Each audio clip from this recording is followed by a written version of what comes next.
Hey, how's it going, everyone? Bass here. So since it's Friday, I want to go over with you guys the final injury report for the Week 11 game, Packers versus Minnesota Vikings in Minnesota. And if you aren't subscribed already, definitely consider going down and clicking that subscribe button and also leaving a like on this video. It supports my channel a ton. I put out Packers news, analysis, and highlights as well. All right, so we're going to obviously start with the Green Bay Packers injury report list. It just came out a few minutes ago, and it is a lengthy one. Starting at the top, Davante Adams has no designation. He was limited on Wednesday, full participant with shoulder injury.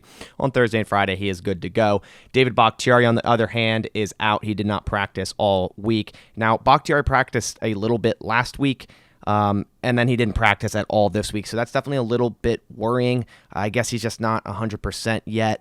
He's still 10.5 months out of surgery, but I'm kind of wondering why he practiced for a little bit and then now he's not. Is there a setback of some sort? I hope not. I'm still really hoping we get David Bakhtiari back within the next couple of weeks. Dominique Dafney was a full participant all week with a hamstring injury. He is good to go. And then next on this list, we do have Rashan Gary, who we saw leave last game with that elbow injury, and it was proven to be a hyperextended elbow. He was limited all week and is listed as questionable, but he even said himself on Twitter that pretty much he's good to go. He's going to be wearing a elbow brace to kind of support that hyperextended elbow there. So we'll see how much that affects his game. He's been so good for the Packers defense this year, so hopefully that doesn't affect him too much. And then Aaron Jones is obviously out. He didn't participate all week with his knee injury. I expect Aaron Jones to be out until after the bye week in a couple weeks. So until then, it's pretty much the A.J. Dillon show. A.J. Dillon balled out. So he played so well last week. And that's the beauty of having someone like A.J. Dillon. Dude can probably start at running back for multiple teams in this league. He's a starter-capable back in terms of running, catching, and all the above. So definitely excited to see this offense be centered around just A.J. Dillon for a couple weeks. Kingsley Keke is still questionable with a concussion. Now, he was limited all week, but luckily on Friday, he was upgraded to a full participant, so that's definitely good news. Hopefully, he can finally go. He's had that lingering concussion for a long time now. Allen Lazard didn't practice all week with a shoulder injury. He is doubtful to go, so not likely Allen Lazard's going to be playing this week. Mercedes Lewis with his veteran rest per usual, and then next on the list is Aaron Rodgers, who didn't practice all week until today with the toe injury. Still won't say how he got that toe injury, but he 100% said he's playing this week, as did LaFleur.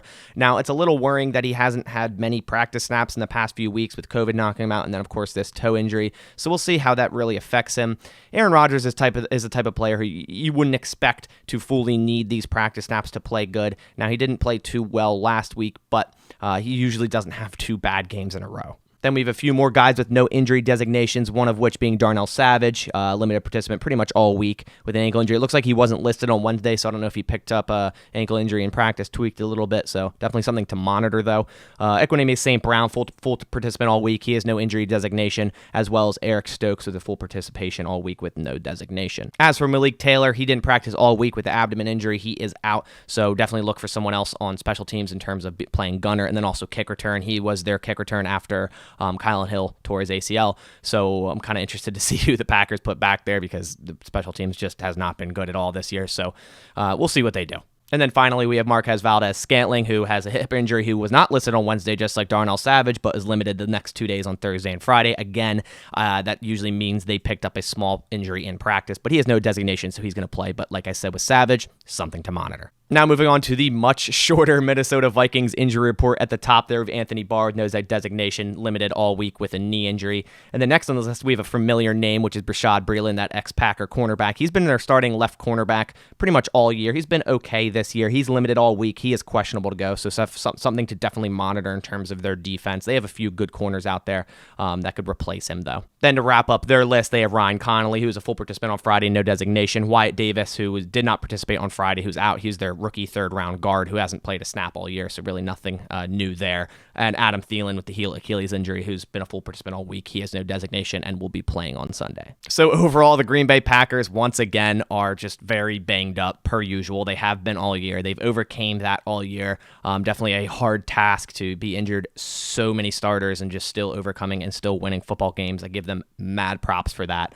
As I said, I'm hoping Aaron Rodgers' lack of practice doesn't affect him. And as I said before, he rarely has two bad games in a row. So I expect a nice bounce back game here by Aaron Rodgers against our division rival, the Minnesota Vikings. And it's A.J. Dillon time, guys. I am so hyped to see him finally get put into, I guess you would call it, a starter role and have the offense centered around him. I think he is a very good running back. I just love watching A.J. Dillon run over guys, and his yards after contact and just his drive to get certain first downs and extra yardage is just insane.